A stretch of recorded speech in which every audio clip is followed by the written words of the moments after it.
ഇറാനെ ആക്രമിക്കുമെന്ന് പറഞ്ഞ് കപ്പൽപ്പടയെ അയച്ച അമേരിക്കൻ പ്രസിഡന്റ് ഡൊണാൾഡ് ട്രംപിന് ശരിക്കും ഇപ്പോൾ ഒരു വെള്ളത്തിൽ വീണ പൂച്ചയുടെ അവസ്ഥ തന്നെയാണുള്ളത്. ഇപ്പോൾ ആക്രമിക്കും, ഇറാനെ തവിടുപൊടിയാക്കും എന്നൊക്കെ പറഞ്ഞ് ഇറാന്റെ നേരെ ഭീഷണി ഉയർത്തിയ ട്രംപിന്റെ ചിങ്കിടികൾ ചർച്ചയ്ക്കായിട്ട് ഓടിയടക്കുന്ന ഒരു കാഴ്ച അത് ശരിക്കും വേറിട്ടൊരു കാഴ്ച തന്നെയാണ്. ഈ കുവൈറ്റ് പത്രമായിട്ടുള്ള അൽ ജരീദ ഫെബ്രുവരി 2 റിപ്പോർട്ട് ചെയ്തതനുസരിച്ച് ഇറാനിൽ ഉടനടി അമേരിക്ക ആക്രമണം നടത്താനുള്ള സാധ്യത ഇല്ല എന്നത് അടിവരയിടുന്ന ഒരു കാര്യം തന്നെയാണ്.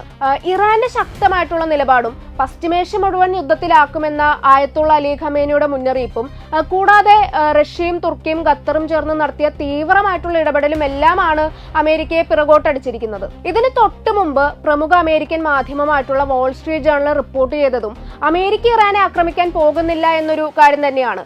ഈ അമേരിക്കൻ സൈനിക നേതൃത്വത്തെ ഉദ്ധരിച്ചാണ് ഇത്തരമൊരു വെളിപ്പെടുത്തൽ വാൾ സ്ട്രീറ്റ് ജേർണൽ നടത്തിയിരിക്കുന്നത്.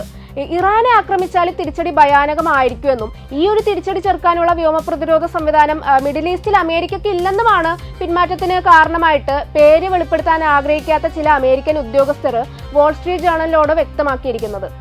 നിലവിൽ സ്ഥാപിച്ചിട്ടുള്ള താഡ് ഉൾപ്പെടെയുള്ള മിസൈൽ പ്രതിരോധ സംവിധാനങ്ങൾക്ക് ഇറാന്റെ ബാലിസ്റ്റിക് മിസൈലുകളെയും അതുപോലെ തന്നെ ചീവീടുകളെ പോലെ കൂട്ടത്തോടെ കടന്നാക്രമണം നടത്താൻ വരുന്ന ഡ്രോണുകളെയും ഫലപ്രദമായിട്ട് തടയാൻ കഴിയുമോ എന്ന കാര്യത്തിലും അമേരിക്കൻ ഉന്നതർക്ക് തന്നെ ശരിക്കും സംശയമുണ്ട്. ഈ ഒരു സാഹചര്യത്തിൽ ട്രംപിന്റെ വാക്കും കേട്ട് ഇറാനെ അമേരിക്ക ആക്രമിച്ചാൽ മേഖലയിൽ തമ്പടിച്ച എബ്രഹാം ലിങ്കൺ ഉൾപ്പെടെയുള്ള യുദ്ധക്കപ്പലുകൾ മുതൽ പശ്ചിമേഷ്യയിലെ അമേരിക്കൻ താവളങ്ങൾക്കും എംബസികൾക്കും നേരെ വരെ വലിയ തോതിലുള്ള ആക്രമണമാണ് നേരിടേണ്ടി വരിക. ഇറാന്റെ പ്ലാനും അത് തന്നെയാണ്, അങ്ങനെ തന്നെയാണ്. ഇതിന് മുന്നോടിയായുള്ള സൈനിക അഭ്യാസങ്ങൾക്കും ഇറാൻ സൈന്യം ഇതിനകം തന്നെ തുടക്കം കുറിച്ച് കഴിഞ്ഞിട്ടുണ്ട്. മാത്രമല്ല, ഈ സംഘർഷം പൊട്ടിപ്പുറപ്പെട്ടാൽ ഇസ്രായേലിനും അതുപോലെ തന്നെ അറബ് സഖ്യകക്ഷികൾക്കും മേഖലയിലെ ശരിയായ സംരക്ഷണം ലഭിക്കുന്നുണ്ട് എന്നത് ഉറപ്പാക്കേണ്ടതും അമേരിക്കയുടെ ഉത്തരവാദിത്തമാണ്. അതിനവർക്ക് കഴിഞ്ഞില്ലെങ്കിൽ ഒപ്പം നിൽക്കുന്ന രാജ്യങ്ങൾ പോലും അമേരിക്കൻ ചേരിവിടാൻ നിർബന്ധിതരാകും.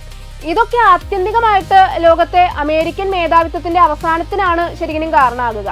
വൈകിയാണെങ്കിലും അത് തിരിച്ചറിഞ്ഞത് കൊണ്ടാണ് തടി തപ്പാൻ ട്രംപ് ഇപ്പോൾ ചർച്ചയെ ഒരു ആയുധമാക്കുന്നത്.